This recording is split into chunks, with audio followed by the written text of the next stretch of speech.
అందరికీ నమస్కారం. నా పేరు రమ. ఏం మాయ చేశావే 24వ భాగం. రచయిత తనూజా రెడ్డి గారు. ఫ్రెండ్స్, కథ చదవడం స్టార్ట్ చేసిన వెంటనే వీడియోకి ఒక లైక్ చేయండి. ఎలా ఉన్నావు రిషి? ప్రేమగా రిషి తల నిమురుతూ అడుగుతుంది. బాగున్నానంటీ. తను ప్రణవి నా వైఫ్ అని రిషి నవ్వుతూ అంటే, ప్రణవి నా వైఫ్ అన్న మాటే మైండ్లో పదే పదే రీల్ వేసుకొని లోపల డిస్కో డాన్స్ వేస్తుంది. చాలా బాగుంది రిషి నీ సెలెక్షన్. గౌతమ్ మదర్ నవ్వుతూ ఇలా రామ్మా అని బెడ్రూమ్లోకి పిలుచుకొని వెళ్తుంది. గౌతమ్ ఫాదర్. గౌతమ్ రిషి మాటల్లో పడితే అన్వితని ముందే చూసింది కాబట్టి ప్రణవితో త్వరగా కలిసిపోతుంది.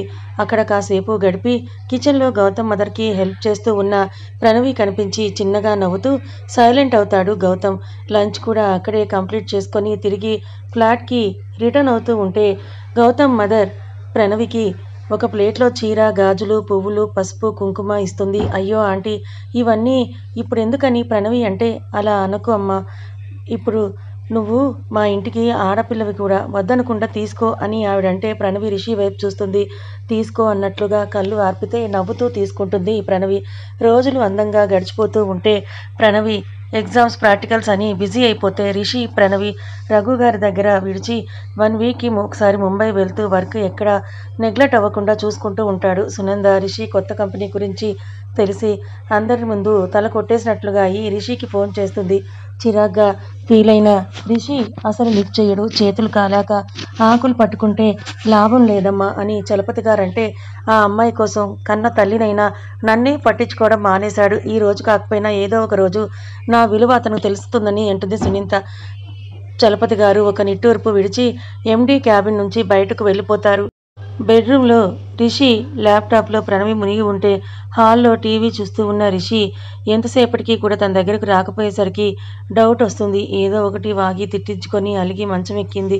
అలాంటిది ఇది ఇంత సైలెంట్గా ఎలా ఉందబ్బా అని అనుమానంతో డోర్ని ఓపెన్ చేసి చూస్తాడు. గదిలో ఉన్న ప్రణవిని ఎగ్జామ్స్కి దగ్గరికి వచ్చాయని చెప్పి చదువుకుంటుందేమోనని వెనక్కి తిరుగుతూ ఉంటే ఆమె ముఖం బ్లష్ అవుతూ కుషన్ని హత్తుకొని పిసికేస్తూ కనిపించి ఏం చూస్తుంది ఇది అని తను తల అటువైపు తిరిగి ఉండడం వల్ల రిషి కనిపించడు కాబట్టి వెనుక నుంచి ల్యాప్టాప్లోకి లుకేస్తాడు. కొరియన్ డ్రామా పెట్టుకొని అందులో వస్తున్న కిస్ సీన్స్ని చూస్తూ బ్లష్ అవుతున్న ప్రణవి కనిపించి విసుగ్గా ఫీల్ అవుతూ వెనుక నుంచి ఆమె తలని ట్యాప్ చేస్తాడు. అని వెనక్కి తిరిగి సీరియస్గా చూస్తున్న రిషిని చూసి ఏంటి రిషి ఇంత గట్టిగానే నన్ను కొట్టేదని తల రుద్దుకుంటూ అంటుంటే ఏం చేస్తున్నావే? ఎగ్జామ్స్ దగ్గరికి వస్తున్నాయి, చదువుకో అని అంటే డ్రామాస్ చూస్తూ టైం పాస్ చేస్తున్నావా అని అడుగుతాడు రిషి. ఇప్పటి వరకు చదువుతూనే ఉన్నాను రిషి, అయినా నువ్వెలాగూ రొమాంటిక్ కాదు కదా, అందుకే ఇలా రొమాంటిక్ డ్రామాస్ చూస్తూ నేత్రానందం పొందుతున్నా అని ప్రణవి కేర్లెస్గా చూస్తూ అంటుంది. అచ్చా, నీకిప్పుడు రొమాంటిక్ కావాలా? ఆగవే చూపిస్తానని రిషి అంటే బెడ్ దిగి రిషిని వెనక్కి నెట్టి హాల్లోకి పరుగందుకుంటుంది. ఆగవే, రొమాంటిక్ అని అలా ఎస్కేప్ అవుతావేంటే, ఆగు అని రిషి కూడా సైడ్ స్మైల్ ఇచ్చి ప్రణవి వెనకే పడతాడు. నో రిషి, నీ రొమాంటిక్ సెన్స్ ఎలా ఉంటుందో నాకు బాగా తెలుసు, ప్లీజ్ రా, ఈ ఒక్కసారికి నన్ను వదిలే, బుద్ధిగా చదువుకుంటానని ప్రణవి ముద్దుగా అంటుంది. నో బేబీ, నన్ను రెచ్చగొట్టి నువ్వు ఇలా సైడ్ అవ్వడం ఏమీ బాగోలేదు.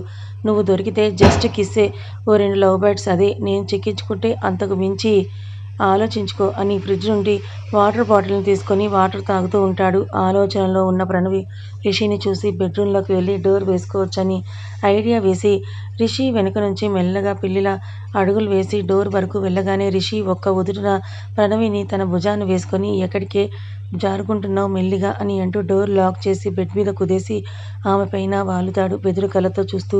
నో రిషి, నేను ఏడుస్తానని ప్రణవి అంటే ఏడు, ఒకసారి చూస్తానని అంటూ షివరవుతున్న ఆమె పెదవుల్ని అందుకుంటాడు రిషి. అతని దూకుడు తెలిసి మొదట భయపడి గింజుకుంటుంది ప్రణవి.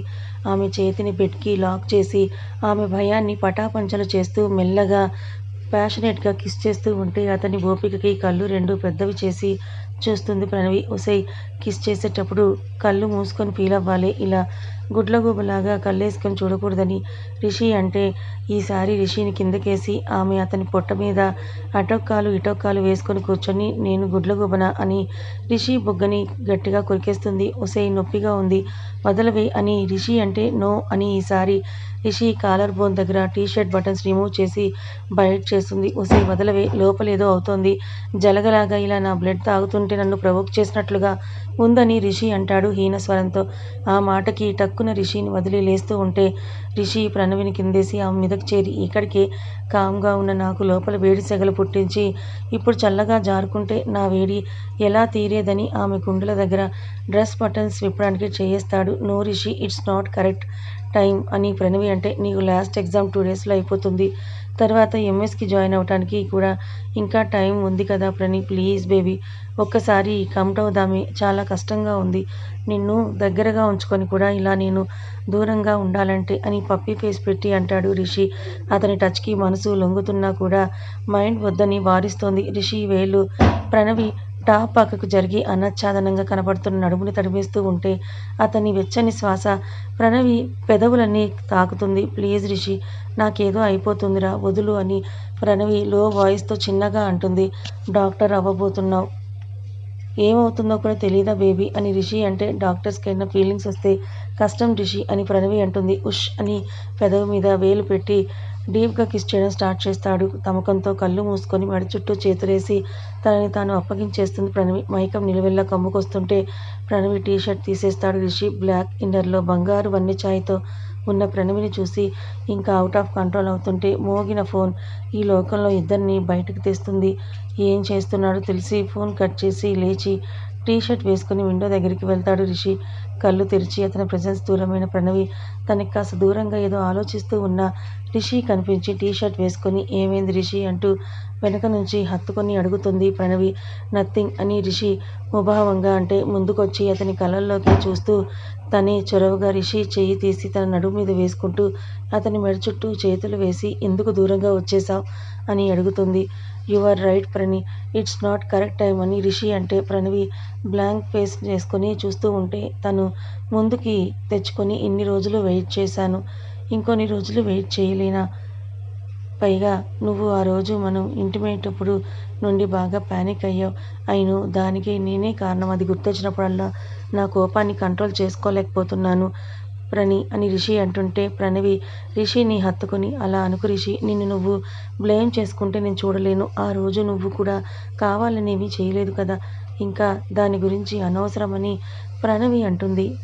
అయినా నాకు ఇప్పటికీ నమ్మలేని నిజమేంటో తెలుసా ప్రణి అని ప్రణవిని గట్టిగా అతని కౌగిట్లో బంధిస్తూ అంటాడు. ఏంటి అని అతని గుండె మీద వాలి అడిగితే పిట్టలా నువ్వు ఇంత ఉన్నావు.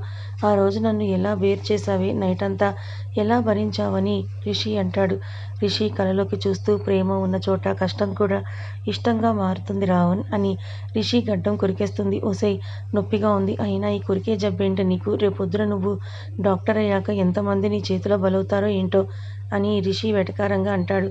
రిషి ఒక సక్సెస్ఫుల్ డాక్టర్ అవుతాను, కావాలంటే నువ్వే చూడు, అందరూ డాక్టర్ మిసెస్ రిషేంద్ర భూషణ్ అని గర్వంగా చెప్పుకుంటారు. నన్ను నిన్ను నాన్నని గర్వంగా ఫీల్ అయ్యేలా చేస్తానని పొగరుగా అంటుంది ప్రణవి. అచ్చా అని అంటూ అందంగా నవ్వేశాడు రిషి.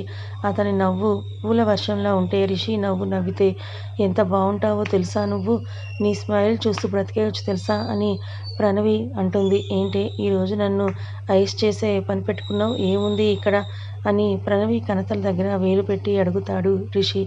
ఏముంది, ఏమీ లేదు, కానీ ఫ్రైడే కదా, ఈవినింగ్ గుడికి వెళ్దాం ప్లీజ్ రిషి అని ముద్దుగా మూతి సున్నాల పెట్టి అడుగుతుంది ప్రణవి. ఉఫ్ అని గాలి వదులుతూ మరీ అంత ముద్దుగా లిప్స్ పెట్టకు, కొరికేస్తానని ప్రణవి వైపు చూస్తూ గంటలు గంటలు పూజలని కూర్చుంటాను అంటే నేను రాను, జస్ట్ వెళ్ళామా వచ్చామా అన్నట్లు ఉండాలని రిషి అంటాడు. తను ఒప్పుకుందే ఎక్కువని. సరే మరి నేను వెళ్ళి రెడీ అవుతానని ప్రణవి అంటే శారీ వేర్ చెయ్యి అని అంటాడు రిషి. శారీనా ఎందుకు అని ప్రణవి అంటే శారీస్ నీకు బాగుంటాయి అందుకే శారీ వేర్ చెయ్యి అని బయటికి నడుస్తాడు రిషి నవ్వుకుంటూ. ఒక సింపుల్ డిజైనర్ శారీని యూట్యూబ్లో వీడియో ఆన్ చేసుకొని కట్టుకుంటూ ఉంటుంది.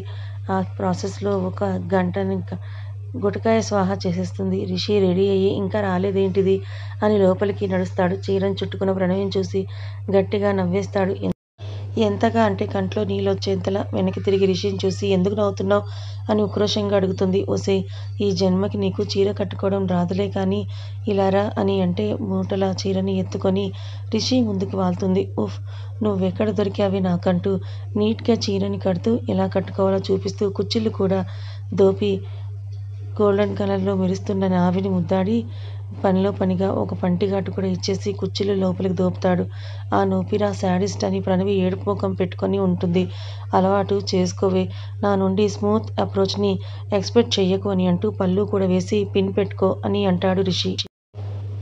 అని అంటూ పిన్ పెట్టుకొని మ్యాచింగ్ బ్యాంగిల్స్ ఎప్పుడు ఉండే రిషి వేసిన బ్లాక్ బీడ్ స్టోన్ బిందీతో సింపుల్గా రెడీ అయ్యి హాల్లోకి వస్తుంది. ఆమె చూస్తూనే మెస్మరైజ్ అవుతూ ఇప్పుడు గుడికి వెళ్ళడం అవసరం ఏంటి, ఇక్కడే ఉండి కాసేపు టైం స్పెండ్ చేద్దామి అని గోముగా అంటాడు రిషి.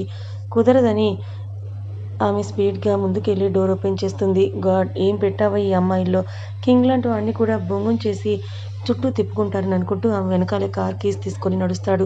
కారులో కూర్చుంటూ ఒసే, చీర కట్టుకున్ననేదో చెయ్యాలని గట్టిగా ఫిక్స్ అయ్యావు కదా నువ్వు అని ఓరగా కనిపిస్తున్న నడుముని చూస్తూ అంటాడు రిషి. అయ్యో రిషి గారు, బండని పిల్లర్స్ని నేనెందుకు కరిగించాలని చూస్తాను చెప్పండి అని ఇన్నోసెంట్గా అంటుంది ప్రణవి వియర్డ్గా చూస్తూ. తిరిగి ఫ్లాట్కి వచ్చాక చెప్తాను నీ పని. పళ్ళు నొరుతూ గుడి ముందు కారు ఆపుతాడు రిషి. కార్ దిగని రిషిని చూసి నువ్వు రా అంటే విసిగ్గా ఫీల్ అవుతూ ఆమె వెనకాల నడుస్తాడు రిషి. గుడికి ఎదురుగా ఉన్న కొట్టు ముందు ఆగి ప్రణవి టెంకాయ పూజ సామాగ్రి తీసుకుంటూ ఉంటే ఆ కొట్టు ఆవిడ, అమ్మ చూస్తుంటే కొత్తగా పెళ్ళైన జంటలా ఉన్నారు, పూలు పెట్టుకోకుండా అలా ఒట్టి జడతో ఉండకూడదు, మీ ఆయనతో ఈ పూలు పెట్టించుకొని 2 మూరల మల్లెలు తెంచిస్తుంది ఆ పెద్దావిడ. రిషి వైపు చూసి ఆ పూలు తీసుకుంటుంటే మొగుడే పెట్టాలా అని రిషి సీరియస్గా అంటాడు. భర్తతో పూలు పెట్టించుకోవాలని ఏ భార్యకు ఉండదు బాబు అని ఆ పెద్దావిడంటే రిషి ప్రణవ్ వైపు చూసి ఇటివ్వు అని చేతుల్లోకి తీసుకొని సిల్కీ హెయిర్లో నుంచి పువ్వులు జారకుండా 4 పిన్స్తో మాడు మంట పెట్టేలా భద్రంగా పెడతాడు రిషి. ముసిముసిగా ఆ పెద్దావిడ నవ్వితే నా నుంచి స్మూత్ అప్రోచ్ ఎక్స్పెక్ట్ చేయకని రిషి చెప్పిన మాటలు గుర్తొచ్చి చిన్నగా నవ్వుకుంటుంది. వెళ్దామా అని రిషి ముందుకు వెళ్తే అతని అడుగు జాడల్లో ఆమె అడుగులు వేస్తూ నడుస్తుంటే సైడ్ నీడలో చూస్తున్న రిషి పెదవులు అందంగా విచ్చుకుంటాయి. కావాలనే ప్రణవి నడవడానికి ఇబ్బంది పడేలా ఒక్క అడుగుకి 4 అడుగుల దూరం వచ్చేలా పెద్ద పెద్ద అడుగులు వేసుకుంటూ నిమిషాల్లో గర్భగుడిలోకి వెళ్ళి వెనక్కి చూస్తాడు. ఏడుపు ముఖం వేసుకొని అక్కడే నిలబడి ఉన్న ప్రణవిని వస్తున్న నవ్వుని మీసం చాటున దాచేసి ఏంటి అన్నట్లుగా కనుబొమ్మలు ఎగరేస్తూ అడుగుతాడు. ఏమీ లేదన్నట్లు మెల్లగా చుట్టూ నడుస్తూ ముందుకు నడుస్తుంది. చెయ్యి పట్టుకుని ఈసారి చిన్నగా నడిచి దేవుని ముందు నిలబెడతాడు రిషి. పూజారి గారికి టెంకాయ ఇచ్చి రిషి పేరు మీద అర్చన చేయిస్తుంది ప్రణవి.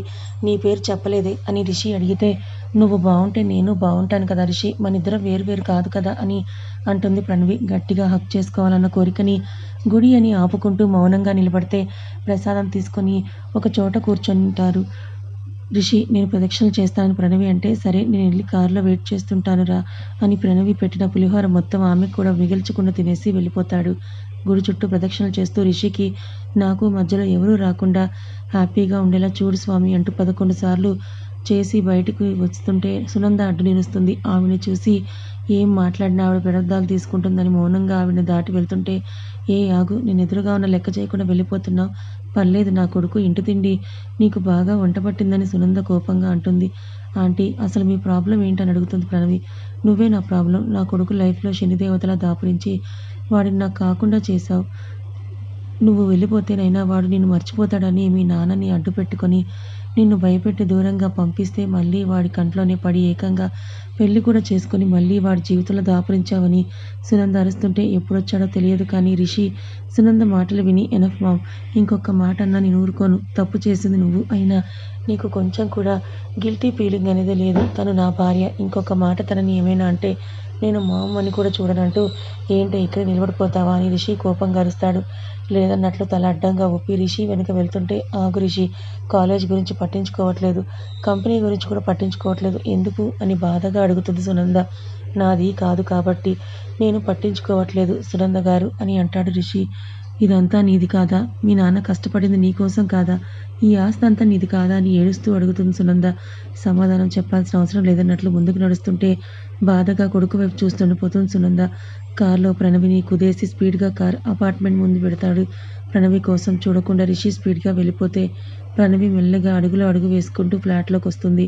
తను వచ్చేలోపు సోఫాలో కూర్చొని కనతలు రుద్దుకుంటున్న రిషి కనిపించి భయంగా అతని పక్కన కూర్చుంటే ఆమె మెడవంపుల్లో ముఖం దాచేసి మామ్ ఇలా చేస్తుందని కలలో కూడా అనుకోలేదు ప్రణి, ముందే తెలుసుంటే నిన్ను దూరం చేసుకునేవాడిని కాదు, అంకుల్ని 2 నెలలు హాస్పిటల్లో బెడ్ మీద ఉండే పరిస్థితిని తీసుకొచ్చేవాడినే కాదు, మై ఫాల్ట్ అని బాధగా అంటాడు రిషి.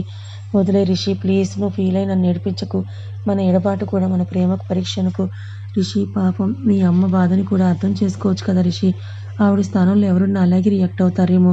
ఆవిడ్ని క్షమించి దగ్గరకు తీసుకోవచ్చు కదా అని అనేలోపు రిషి ప్రణవిని సోఫాలోకి పడేసి, ఏ మెంటల్, ఆవిడ సెంటి డ్రామాని నమ్మి నువ్వు కూడా గతం మర్చిపోయావా? ఒకసారి గుర్తు తెచ్చుకో. నేను ఆ రోజు వెళ్ళకపోతే మీ నాన్న ఈరోజు నీ కళ్ళ ముందు ప్రాణాలతో ఉండేవారా? ఆ రోజు నిన్ను చేరుకొని ఉండకపోతే ఆ ప్రభుగాడి చేతుల్లో నీ లైఫ్ ఏమై ఉండేది? దీనంతటికి కారణం ఆవిడ గారు అన్న కాదా?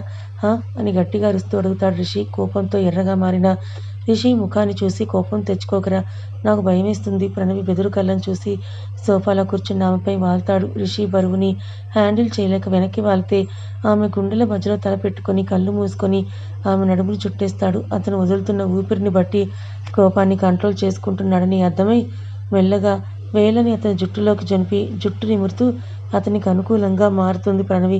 20 నిమిషాలకి ప్రణవి నడుము ఓ రేంజ్లో నొప్పెడుతుంటే అతని మీద ఇష్టంతో అలాగే ఉండిపోతుంది. నిద్రలోకి జారుకుంటున్న రిషి లాస్ట్ సెకండ్లో పైకి లేచి ప్రణవికి చెయ్యందిస్తాడు. చెయ్యందుకొని లేవగానే ఆ చెయ్యి పట్టుకొని లాగి తన ఛాతీకి అదుముకొని గట్టిగా ఆమెను చుట్టేస్తూ థ్యాంక్స్ అంటాడు. ఎందుకని అయోమయంగా అడుగుతుంది ప్రణవి. ఈ ఇన్నోసెన్స్తోనే నన్ను పడేస్తావు తెలుసా?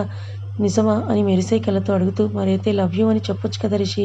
నో, నాకు చెప్పడం ఇష్టం లేదు, కావాలంటే చూపిస్తానని రిషి కన్ను కొట్టి అంటాడు. అతని ఇంటెన్షన్ అర్థమై ఆమె బుగ్గలు 2 చెర్రీ పండులాగా మారిపోతే రిషి ఏంటే సైలెంట్ అయ్యావని ఆమె చిన్ పట్టుకొని పైకెత్తి దించేసిన కళ్ళని చూసి, లుక్ అట్ మీ ప్రణి అని ఇంటెన్స్డ్గా అంటాడు. సోయ కళ్ళను పైకెత్తి రిషి కళ్ళలోకి చూస్తూ సర్వం మర్చిపోతే ఒక చెయ్యి సారి లోపల నుండి నడుము మీదకు పోనిచ్చి ఇంకో చేత్తో ఆమె చెంపని మెడని పట్టుకొని దగ్గరికి లాక్కొని కిస్ చేస్తాడు. కోపం కంట్రోల్ అవ్వడం వల్ల నెమ్మదిగా ప్యాషనెట్ కిస్ చేస్తుంటే ప్రణవి 2 చేతుల్ని రిషి నడుము చుట్టూ వేసి కళ్ళు మూసేసి తనని తాను రిషికి అప్పగిస్తుంది. నడుముని అంత రఫ్ చేతులు పచ్చడి చేస్తుంటే అని ములుగుతూ వదిలించుకోవడానికి అవ్వగా అతని వీపుని కొడుతుంది. చివరిగా కింద పెదవిని కొరికి సక్సెస్ఫుల్గా బ్లడ్ రప్పించి నాలికతో లిక్ చేస్తూ వదులుతాడు. కింద పెదవిని తడుముకుంటూ శాడిస్ట్ రావణ్ అనే పేర్లు నీ బాగా సార్థకం చేసుకుంటావు కదా అని చిరుకోపంగా అంటుంది ప్రణవి. భుజాలు ఎగరేసి పెదవి కంటిన లిప్స్టిక్ తుడుచుకొని కన్ను కొట్టి సిగార్ వెలిగిస్తూ బాల్కనీలో నడుస్తూ ముద్దుకే ఇలా కళ్ళు తీగిన కోతిలా చిందులు వేస్తోంది. అసలు యుద్ధం మొదలు పెడితే చలిచూరం తెచ్చుకున్న కోడిలా వణికి చస్తుందేమో అనుకుంటూ నవ్వుకుంటాడు రిషి. ఫ్రెష్ అయ్యి శారీ వల్ల వచ్చే అనర్థాలు తెలిసి డ్రెస్ చేంజ్ చేసుకొని హెయిర్ని పైకి టై చేసి రిషి కోసం హాట్గా పొగలు కక్కే కాఫీ తీసుకొని బాల్కనీకి నడుస్తుంది. రిషి ప్రణవిని కిందకి పైకి చూస్తూ, ఒసే ఎన్నిసార్లు చెప్పాలి నీకు నా బట్టలు వేసుకోవద్దని చిరుకోపంగా అంటాడు రిషి. అప్పుడు నువ్వే కదా వేసుకొని ఇచ్చేవాడివి, ఇప్పుడు నీ క్లాత్స్ ఇక్కడ లేవు కాబట్టి వేసుకో అని ఇచ్చేవాడిని. ఇప్పుడు వార్డ్రోబ్ నిండా నీ బట్టలు ఉన్నాయి కదా, వేసుకొని చావు అని కాఫీ కప్ తీసుకొని సిప్ చేస్తూ అంటాడు ఏడుపు ముఖం వేసుకొని. నువ్వు మారిపోయావు రిషి. అప్పుడేమో నేను ఏడుస్తానని కసురుకునేవాడివే కాదు, ఇప్పుడేమో పదే పదే నన్ను ఏడిపిస్తున్నావు. ముందే చెప్పాను కదా, నువ్వు నా వల్ల ఏడిస్తే నాకు bloody satisfaction. I love it అని నీ కంట్లో కన్నీళ్లు నా కోసం మాత్రమే రావాలి. అడ్డమైన చెత్త వాటికి వస్తే పాతేస్తాను. ముందు పోయి డ్రెస్ చేంజ్ చేసుకో, లేకపోతే నేనేం చేసినా అడ్డు చెప్పకూడదని రిషి అంటాడు. మార్చుకోను, ఏం చేస్తావు అని నడుముకి చేతులు ఉంచుకొని రిషి వైపే నవ్వుతూ చూస్తుంది.